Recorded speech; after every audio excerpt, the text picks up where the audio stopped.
Hi everybody, this is Lainey at Hilltop Home Place. I'm fixing to be in my kitchen making another batch of bread. I have started making bread pretty much all the time for us. I rarely ever buy bread at the store anymore, except for special things. I did grab some slider sweet Hawaiian buns a couple of days ago because I just needed something like that really quick for some barbecue sandwiches. So I'm not exclusively baking all my own things now, but I'm trying to do better. I'm trying to do better to make as much of the bread as possible that we eat in this family. I have tried some recipes that I had in cookbooks. I have tried a recipe that I got from church years ago called an Easter egg bread that is really, really good, but it just has a couple of more steps in it that I'd like to take. I've tried some recipes off of a couple of YouTube channels and they're really good, but there again, I really still wanted something a little easier to deal with. So I finally, on another YouTube channel, have hit upon what I think is my ideal bread recipe. And who I got that from was called From Scratch Farmstead, which is a wonderful little channel that I think everybody should go subscribe to.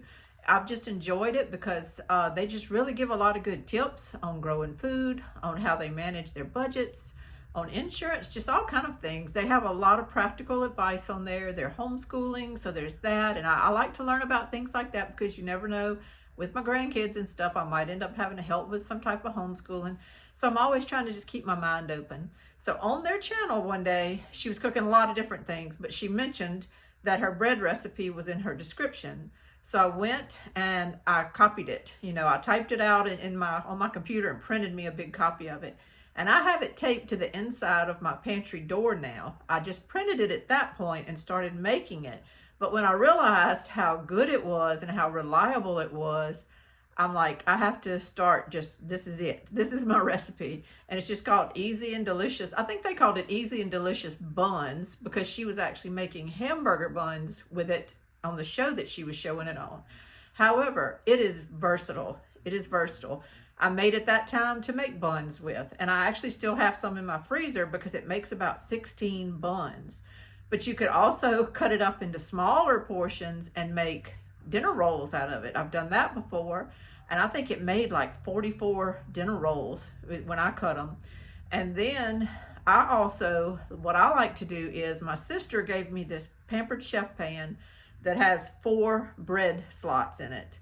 And so I divide the recipe up into 4 sections and mold them and then put them in those 4 Pampered Chef things for their second rise. And I make 4 loaves of bread.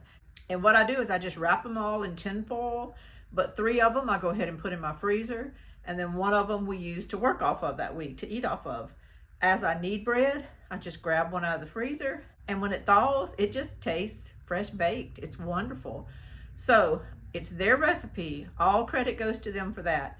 I have tweaked it a little bit because I bought the new grain mill where I can grind my own grains. I'm not up yet to where I want to make things with fully ground grains from some of these ancient grains and different things that I have, because it makes it where Richard doesn't like it as much when it's too nutty, too brandy. It gets really darker, you know, the color a lot of times. It just depends on what you're using, but it's a little too much. However, what I do is, say this recipe calls for 7 cups of all-purpose flour. I use my Azure all-purpose flour, which is great, but instead of using 7 cups of that, I go ahead and grind some flour. I shoot for grinding, say, a cup, but if it goes over, it goes over. But whatever the difference is, you know, if I grind a 1.5 cups, then I use 5.5 cups of the regular all-purpose flour. So I just kind of combine it together and then to equal 7 cups. It works out fine. And I like that extra little nutty taste that I get when I use either, what I've been using is the Khorasan grain, which is an ancient wheat. I love the taste of that. It's not over the top or anything. I wouldn't say it has an odd taste. It just makes your bread taste good. And then the other day I made it and I used the hard red wheat, and that was delicious. I really liked it with that. I'm just going to go with the Khorasan right now because it's easier to get to in my pantry, but the hard red wheat was really good. I bought soft white wheat I'm going to experiment with, but I want to show it to you. I'm going to have to voice over and just kind of do it in voiceover because my husband is home and the TV's on and you can't have a lot of that noise in the background on YouTube videos because of copyright reasons. So I just wanted to give the credit to From Scratch Farmstead and recommend people go subscribe to their channel. They have a wonderful, big channel. It's nice. And then I'm going to get in there and bake our 4 mini loaves of bread. This is going to be over hours because it has to rise 2 hours. You punch it down, you separate it into your sections, whatever you're wanting to make with it, and then it has to rise again. So I'll be filming this throughout the evening, but I'll let y'all know each step of the way what's going on and how it comes out. You're going to need 8 tablespoons total of butter for this recipe, but for the bread itself, you only need 2 tablespoons. So I'm going to cut off 2 tablespoons. The other 6 are just used later to melt and to baste the bread with. But I'm going to go ahead and cut off this 2 tablespoons right now. The 2 tablespoons will need to be softened. I'll probably put this in the microwave for 5 or 6 seconds. The other 6 tablespoons, you can just leave them sitting on your counter until you're ready to melt them later. I chop up my butter just to help it kind of blend in a little better. And then you crack 2 eggs, 2 large eggs, and add that to the butter mixture in your bowl. Then I just go ahead and beat the eggs and then kind of combine them a little bit with the butter. The butter is going to melt better actually later when you add some warm water. So it's okay if it's a little clumpy. I'm going ahead and getting everything ready to grind my Khorasan in my grain mill. I did a video a couple of months ago about my Nutri-Mill grain mill that I just bought. So if you want to refer back to that for a step-by-step directions on how to get your mill set up, how to do your very first grind on it and everything, I have all that in that video if you want to watch it. Today, I'm just going to kind of quickly do this and get her done so that I can get this flour put back in the bowl. I just scooped up just shy of 1.5 cups of Khorasan in my measuring cup. But when you grind it, it actually makes more than that. So we're going to see exactly how much this will make when I get through grinding it. And don't forget, you can just use 7 cups of all-purpose flour out of a bag if you want to. You don't have to grind these grains. This is just something I do for my recipe. There it is. I'm going to spoon it into my measuring cup and see what I came up with. I didn't plan this, but it worked out perfect. It came out to 2 cups even. So I'll just add this to my bowl and then I'll get 5 more cups of the all-purpose flour out of my bag and add to my bowl. So let's go ahead and add that Khorasan to the bowl. That's 2 cups of Khorasan flour. And then I'm going to go ahead and use my 1 cup measuring scoop and add 5 cups of the all-purpose flour. I neglected to film this part before adding my yeast, but right now is when you add 2.5 teaspoons of salt. You add it just on top of your flour. Next, we're going to add 2 tablespoons of yeast. I keep mine in the freezer, just regular dry yeast I buy in bulk. I'm going to use a little 2 tablespoon scoop to get that out and go ahead and add that to the bowl. The next item is 1/2 cup sugar. I use the Azure granulated cane sugar, but you can use whatever sugar you have. This is a 1/4 cup scoop, so I'm actually going to add 2 of these scoops into my bowl. I just kind of give everything a little stir to mix it up. You don't really have to, I don't think, but I just do that. And now we're ready to add our last ingredient, which is going to be 2 cups of warm water. I just run my tap water until it's hot and use that and put it in there. This activates your yeast, so you need it to be warm when you add it to your mixture. I use a spoon to just start stirring it until it all integrates together and that moisture is kind of soaking into the flour. But eventually, the wedding rings have to come off and I go ahead and dig in with my hands and go after it. You want to kind of work with it till it all starts pulling away from the side of the bowls and it starts forming a clump in the middle of the bottom. And you want to just kind of pull as much of the little loose flour as you can onto the mound and just keep working it in until all that flour on the bottom of the bowl gets worked in. At that point, then I'll flump it out on my counter and I'll work with it just a little bit more. But this recipe actually doesn't call for much kneading, and I've found that it doesn't need much kneading. It's just such an easy 1 bowl recipe. I love it. I go ahead and give my counter a good cleaning with a wet rag, and then I like to come back over it with a dry rag. And then I just put a little flour on my counter. You don't have to grease it. I don't get out any kind of parchment paper or anything. I just put a little flour. And then I go ahead and just turn that dough ball on there. The flour is just to keep it from sticking to the counter. I'm really not trying to incorporate a lot of that flour on my counter into this. It's just kind of a base to keep it from sticking. And I go ahead and turn it like this. Just turn it over and over and kind of press on it, I don't know, 20, 25 times. And then I take a bowl and you put a little grease in it. And then you take your fingers and wipe that grease all around the edges of the bowl and all around the bottom. And then you put your dough ball into that grease bowl. I go ahead and put my oven on 320, which I'll explain to you in just a moment why I do that. You don't have to do that, but I'll explain why I do. And then I go ahead and just take my dough, set it there on top of my stove. It'll sit there for the next 2 hours. I go ahead and cover it with a clean white dish towel that I have. It's like my dough towels I always use to cover all my doughs with when they're rising. I go ahead and do that, and then I put my timer on 2 hours and go ahead and clean my kitchen and do other things while this is rising. The 2 hour rise time is pretty accurate. Sometimes it takes a little bit more than that right now in the winter time while I'm baking this. That's why I do put my oven on to 320, because it depends on what the weather is. If your house is not feeling warm, if your house is feeling cold, then it might need a little bit of help. Some people put theirs in the oven with the pilot light on.